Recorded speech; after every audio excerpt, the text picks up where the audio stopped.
सोचिए आप अपनी बाइक लेकर नेपाल घूमने गए, वापसी पर बॉर्डर पे आपकी बाइक को रोक लिया गया और अगले महीने आपकी वही बाइक नेपाल सरकार की नीलामी में बिक रही है। यह कोई डराने वाली कहानी नहीं है, यह नेपाल के ऑफिशियल नियम है। भारतीय दूतावास की वेबसाइट पर लिखा हुआ है। लाखों लोग हर साल नेपाल अपनी गाड़ी लेकर जाते हैं बिना यह नियम जाने। और यह अकेला नियम नहीं है। नेपाल में शराब लिमिट 0 है, एक घूंट भी क्राइम है। गाड़ी का रंग बदल रहे हैं बिना परमिशन के तो क्राइम है। और अगर आप रेड सिग्नल जंप करते हैं तो फाइन तो होगा ही, साथ ही साथ आपकी क्लास भी लगेगी। हमारा पड़ोसी देश नेपाल दिखता तो हमारे जैसा ही है, ऐसी सड़कें हैं, ऐसा वातावरण है, लेकिन नियम कड़े हैं, सख्त हैं। अगर आपके दोस्त या आप खुद गाड़ी लेकर नेपाल जाना चाहते हैं तो उनको सारे नियम बता दीजिए, ये वीडियो ज़रूर देखिए। भारत का कानून कहता है कि आपके खून में 30 मिलीग्राम प्रति 100 ml तक एल्कोहल अलाउड है। जी हाँ, मतलब टेक्निकली एक छोटा ड्रिंक लेकर लीगली आप गाड़ी चला सकते हैं, लेकिन नेपाल में ऐसा नहीं है। नेपाल में 0 एल्कोहल होना चाहिए। वहाँ के कानून में इसके बारे में कुछ लिखा ही नहीं है। तो वहाँ की ट्रैफिक पुलिस ने अपनी एक पॉलिसी बनाई है 0 टॉलरेंस की।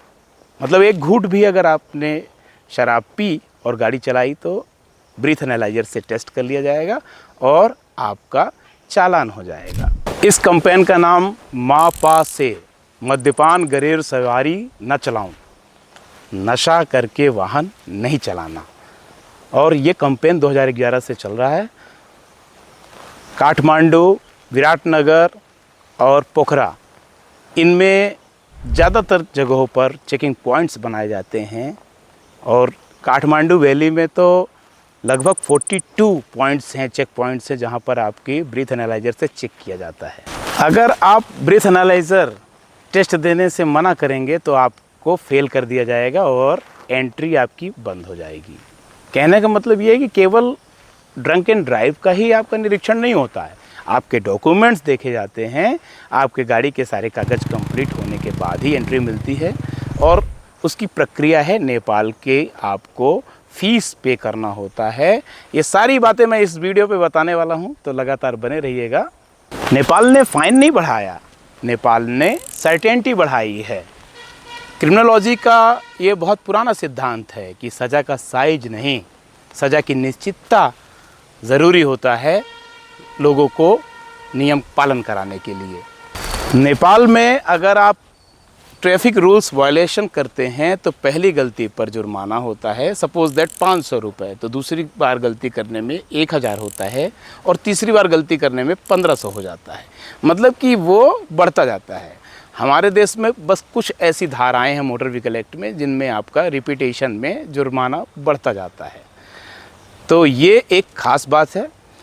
और दिलचस्प बात आपसे कहें, कुछ ऐसे नियम से हैं जो आप पालन नहीं करेंगे तो आपका फ़ाइन कटेगा।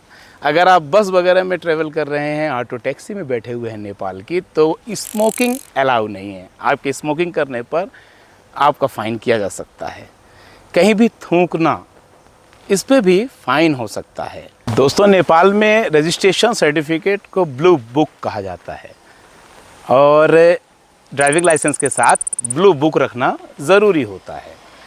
और आप यदि गलतियां रिपीट करते जाते हैं, रूल्स का वायलेशन करते जाते हैं, तो आपका होल पंच करके आपके लाइसेंस में ठप्पा लगा दिया जाता है और उसके बाद आपको अनुमति नहीं होती है गाड़ी चलाने की। तो जितनी आप लापरवाही यहाँ इंडिया में दिखाते हैं, नेपाल जाके वो गलती मत कीजिएगा। अब वह सेगमेंट जिसका मैंने वीडियो में शुरू में वादा किया था कि अगर आप अपनी गाड़ी लेकर नेपाल जा रहे हैं तो आपको किन किन बातों का ध्यान देना चाहिए, जो कि नेपाल की ऑफिशियल वेबसाइट पर आसानी से देखी जा सकती है। तो सबसे पहला नियम ये है कि अगर आप नेपाल में एंट्री करते हैं, वैसे अगर बॉर्डर एरिया से आपको मार्केट जाना है और आना है तो उसके लिए आपको फ़ीस की ज़रूरत नहीं पड़ती है।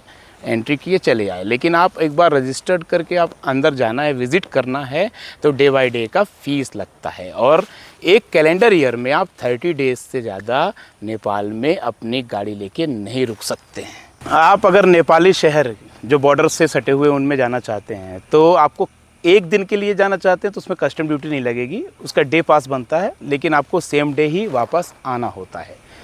लेकिन अगर आप वहाँ रजिस्टर्ड करके अंदर विज़िट करना चाहते हैं, अपनी गाड़ी से घूमना चाहते हैं, तो आपको डे बाय डे का चार्ज देना पड़ता है।